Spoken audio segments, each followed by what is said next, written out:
आज तारीख है 8 जुलाई 2026 दिन है बुधवार। नमस्कार, स्वागत है आपका हमारे चैनल यूएई खबर पर। फिलहाल के लिए चलिए हम बढ़ते हैं आगे खबरों में, जिसमें सबसे पहले हम जानेंगे आज हाइलाइट्स, फिर खबरों को विस्तार से बताएंगे। तो चलिए शुरू करते हैं बिना किसी देरी के। दुबई का नूल कार्ड बनेगा बैंक कार्ड जैसा, सफर होगा और भी आसान। कुवैत में भारतीय दूतावास ने 9 जुलाई तक सीमित की काउंसलर सेवाएं। यूएई में फिटनेस चैलेंज जीते या नहीं फिर भी मिलेंगे ना। यूएई में किराए में बदलाव, अबू धाबी शारजाह में रात आसमान में 57% तक उछाल। और आखिर में जानेंगे क्या है आज के रियल रेट्स, क्या आज के गोल्ड रेट्स और क्या है आज के दिरहम रेट्स। तो चलिए अब खबरों को विस्तार से बताते हैं। दुबई का नूल कार्ड बनेगा बैंक कार्ड जैसा, सफर होगा और भी ज्यादा आसान। दुबई की सड़क एवं परिवहन प्राधिकरण यानी कि आरटीए ने बताया है कि नूल पेमेंट सिस्टम के अपग्रेड का 72% काम पूरा हो चुका है। इस अपग्रेड के बाद यात्री QR code, bank card, digital wallet और नई पीढ़ी के स्मार्ट नूल कार्ड के जरिए मेट्रो, बस, ट्राम और अन्य सार्वजनिक परिवहन का किराया चुका सकेंगे। परियोजना का पहला स्टेप 2027 की पहली तिमाही तक पूरा होने की उम्मीद है। नई प्रणाली के तहत यात्री अपना अकाउंट बनाकर कई नूल कार्ड मैनेज कर सकेंगे। Auto top up, transaction history और कार्ड ब्लॉक जैसी सुविधाओं का भी लाभ मिलेगा।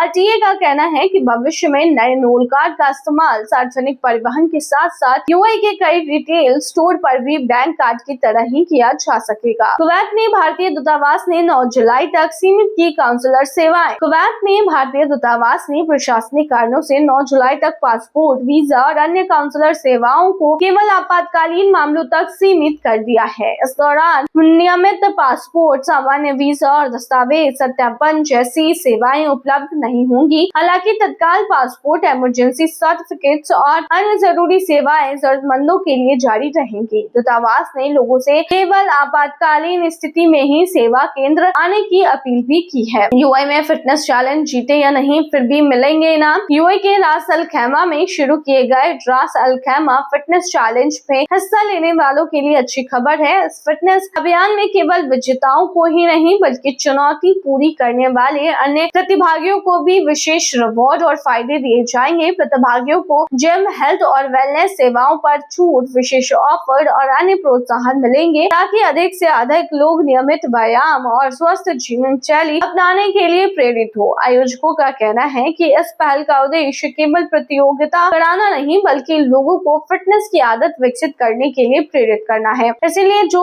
प्रतिभागी निर्धारित लक्ष्य पूरा करेंगे उन्हें विजेता न बनने पर भी कई आकर्षक लाभ दिए जाएंगे। यूएई में किराए में बड़ा बदलाव, अबू धाबी और शारजाह में राहत, आसमान में भारी बढ़ोतरी। यूएई के रियल एस्टेट बाजार की नई रिपोर्ट के अनुसार अबू धाबी और शारजाह के कई इलाकों में घरों का किराया अस्थिर रहा या उसमें गिरावट दर्ज की गई है, जिससे किराएदारों को कुछ राहत मिली है। वहीं आसमान में किराए में सबसे तेज बढ़ोतरी देखने को मिली है, जहां पर कुछ क्षेत्रों में किराया पिछले साल की तुलना में 57% तक बढ़ गया है। विशेषज्ञों के अनुसार आबादी बढ़ने, किफायती आवास की मांग और बेहतर सुविधाओं के कारण आसमान में किराया में तेजी देखने को मिली है। वहीं अबू धाबी और शारजाह में नए आवासीय प्रोजेक्ट्स और बढ़ती सप्लाई के चलते किराए पर दबाव कम हुआ है। यह बदलाव यूएई में घर तलाश रहे लोगों के लिए महत्वपूर्ण माना जा रहा है। दुबई में 2 महीने रहेगा ट्रैफिक डायवर्जन, आरटीए ने जारी की है एडवाइजरी। दुबई की सड़क एवं परिवहन प्राधिकरण यानी कि आरटीए ने एमिरेट्स रोड पर विस्तार कार्य के चलते 4 जुलाई से लगभग 2 महीने तक ट्रैफिक डायवर्जन लागू करने की घोषणा की है। इस दौरान कुछ मार्गों पर यातायात को वैकल्पिक रास्तों से गुजारा जाएगा, तो यात्रियों को एक्स्ट्रा टाइम लग सकता है। आरटीए ने वाहन चालकों से यात्रा से पहले रूट की योजना बनाने, ट्रैफिक संकेतों का पालन करने और भविष्य में भीड़ भाड़ से बचने के लिए वैकल्पिक मार्गों का यूज करने की सलाह दी है। अधिकारियों का कहना है कि सड़क विस्तार परियोजना पूरी होने के बाद इस क्षेत्र में ट्रैफिक का प्रवाह बेहतर करना होगा और यात्रियों को अधिक सुविधा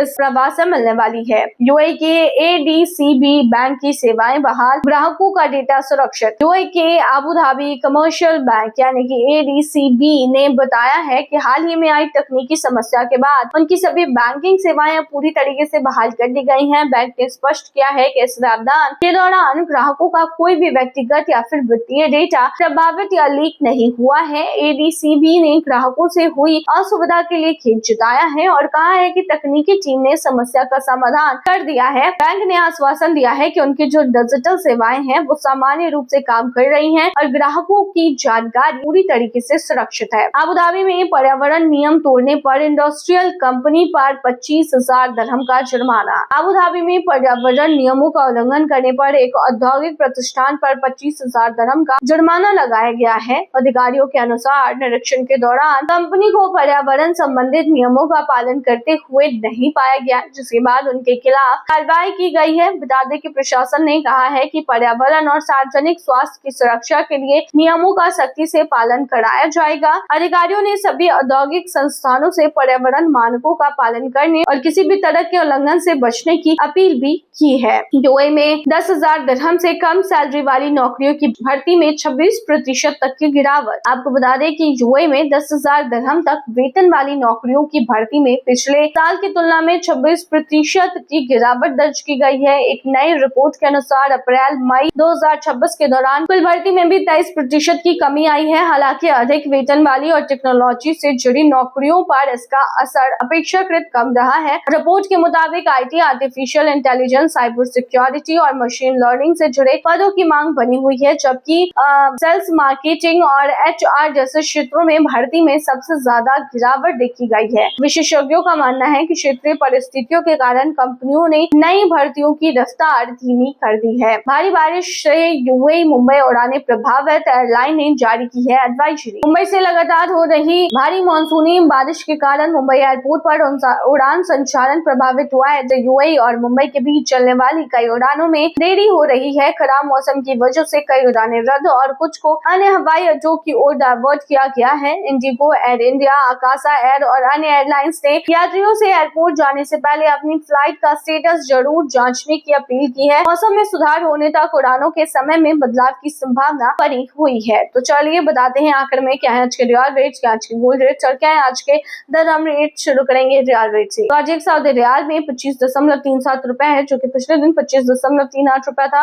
वहीं आज एक सऊदी रियाल में 40.53 नेपाली रुपीज है, जो कि पिछले दिन 40.54 नेपाली रुपीज थे। वहीं आज एक सऊदी रियाल में 32.75 बांग्लादेशी टका है, जो कि पिछले दिन 32.83 बांग्लादेशी टका था। वहीं आज एक सऊदी रियाल में 74.08 पाकिस्तानी करेंसी है, जो कि पिछले दिन 74.03 पाकिस्तानी करेंसी थी। वहीं आज एक सऊदी रियाल में 25.92 भूटानी करेंसी है, जो कि पिछले दिन 25.37 भूटानी करेंसी थी। फिलहाल के लिए जानते हैं गोल्ड के रेट्स। तो बता दें कि यूए में सोने की कीमतों में लगातार उतार चढ़ाव जारी है, जहां पर यूए में 18 कैरेट गोल्ड की जो प्राइस है वो 379.75 दिरहम प्रति ग्राम है, जो कि पिछले दिन 381.25 दिरहम प्रति ग्राम था। वही बता दें भारतीय मुद्रा में 18 कैरेट गोल्ड की जो प्राइस है वो 9,862 के होते हैं। वहीं 22 कैरेट गोल्ड की जो प्राइस है वो 662 दिरहम प्रति ग्राम है, जो कि भारतीय मुद्रा में 11,998 के होते हैं, जो कि पिछले दिन 464 दिरहम प्रति ग्राम पर था। वहीं दुबई में आज 24 कैरेट सोने की दाम कीमत 499 दिरहम प्रति ग्राम है, जो कि पिछले दिन 501 दिरहम प्रति ग्राम था। वहीं आज के 24 कैरेट सोने के दाम के भारतीय मुद्रा की बात करें तो ये 12,959 के होते हैं। चलिए आखिर में जानते हैं क्या आज का दिरहम रेट। तो बता दें आज एक यूएई दिरहम के मुकाबले